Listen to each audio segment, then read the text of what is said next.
Clash Royale is a mobile strategy game released on the 2nd of March 2016 and had a total of 42 cards to collect and battle with. Since then, the game has been expanding with new troops, spells, buildings, and new game modes too. In the first few years of the game's life, updates were frequent and full of new content, bringing dozens of new cards to the game.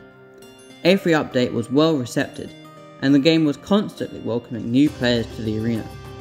Fast forward to today, the game resembles a barren wasteland, with only a couple of major updates per year, which are mostly hated on by the community, mostly for their pay-to-win aspects, as well as making the game unplayable according to many, due to how unfair and unskillful the game feels.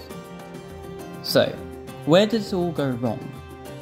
All the way back on the 31st of August 2020, Clan Wars 2 was released, which at the time was one of the most hyped up updates of all time. All to be a massive flop, filled with bugs, unfair matchmaking, and many more issues.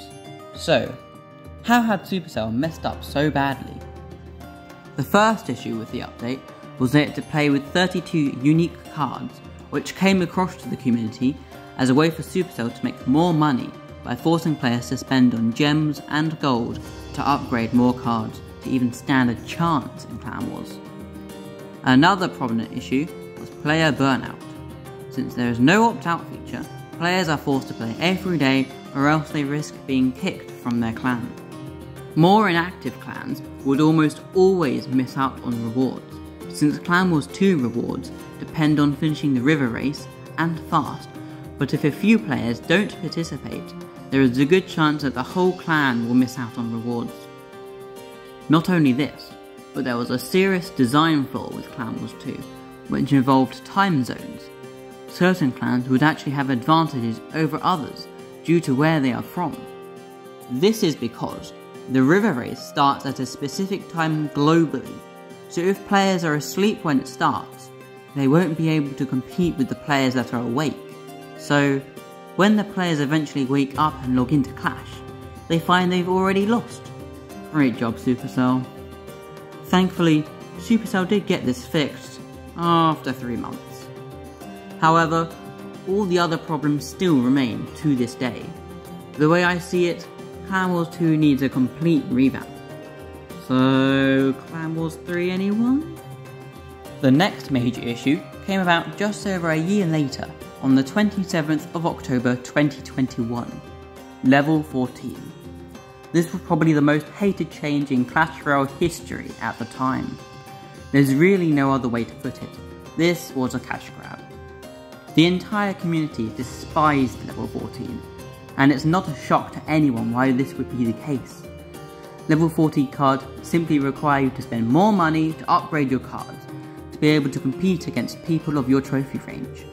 And the thing is, there are no changes in interactions between 2 level 13 cards and 2 level 14 cards.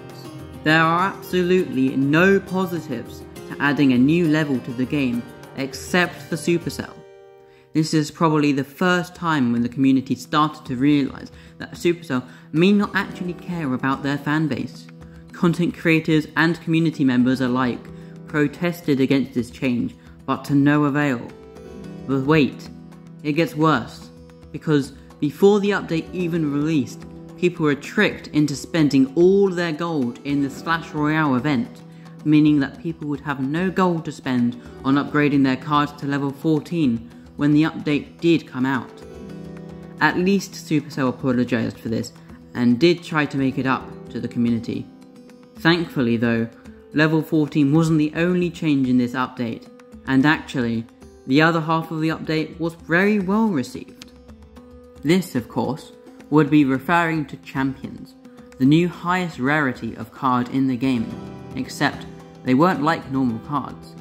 Each champion had a unique ability that could be activated in battle, which put a completely new spin on the game. Unfortunately though, it didn't come without its consequences. In the future, Supercell used this as evidence to suggest that most players actually liked level 14, since there was an increase in players around the champion update, and they used this as fuel to add level 15, but more on this later. The next update I want to talk about needs no introduction. The world-renowned Update for Losers. Truly a striking name, and it really did do the update justice. This update came with a complete revamp of the Pass Royale, and boy, did it flop.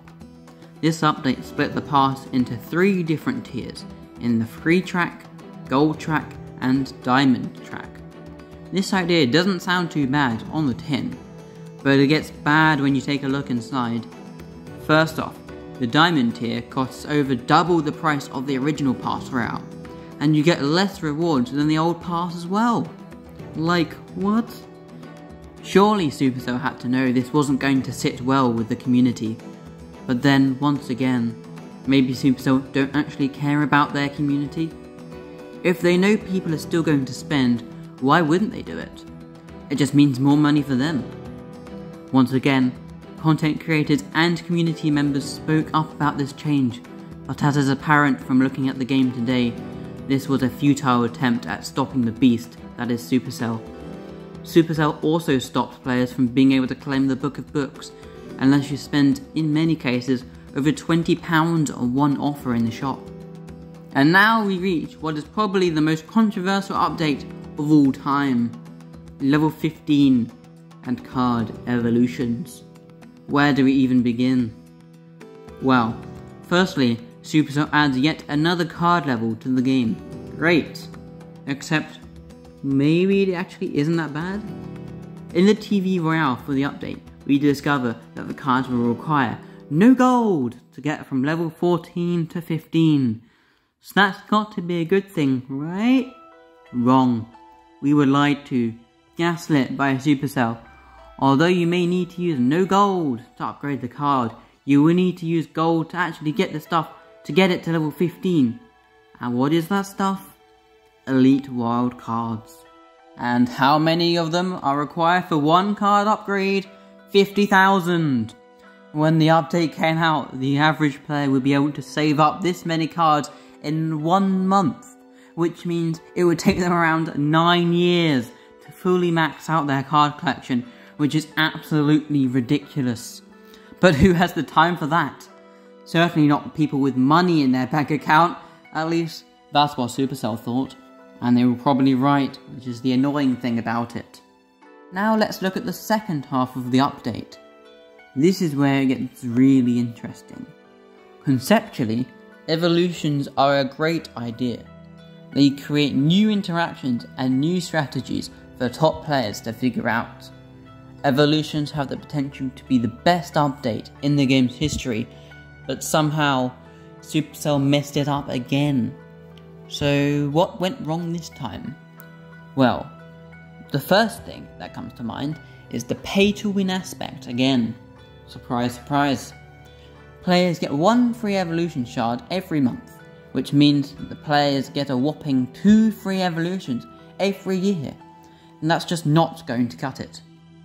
Supercell also tactfully released the evolutions in a completely broken state, and it basically means that if you don't have it, you will lose most of your games, which forces you to pay to get it when it first comes out. And if this wasn't scummy enough, they nerfed the card to the ground a few weeks later, meaning that you've successfully wasted your money on nothing if you did spend money on it. And guess what? This process repeats every month.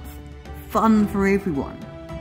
And if this doesn't sound bad enough, evolutions have resulted in a hot mess of a game that doesn't require any sense of skill anymore. The only card that matters now is the credit card. You may have noticed that, in the past year, the amount of shop offers has increased drastically, not to mention their prices too.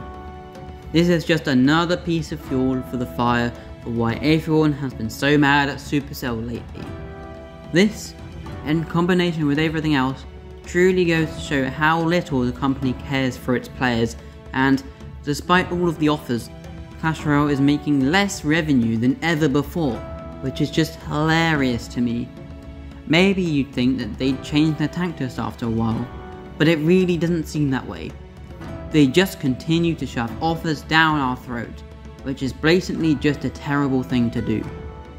Scattered between this list of disasters, there's been some actually decent updates that I don't want to discredit Supercell for, such as the Magic Items update.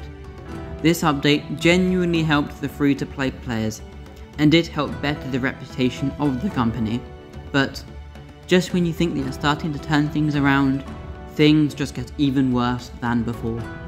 So where now? What does Supercell have left in store for us? Well, if you're watching this in the future, either the game has completely fallen off, or by some miracle of God, the game is on its way back up. But I don't know if I believe that's possible. Only time will tell.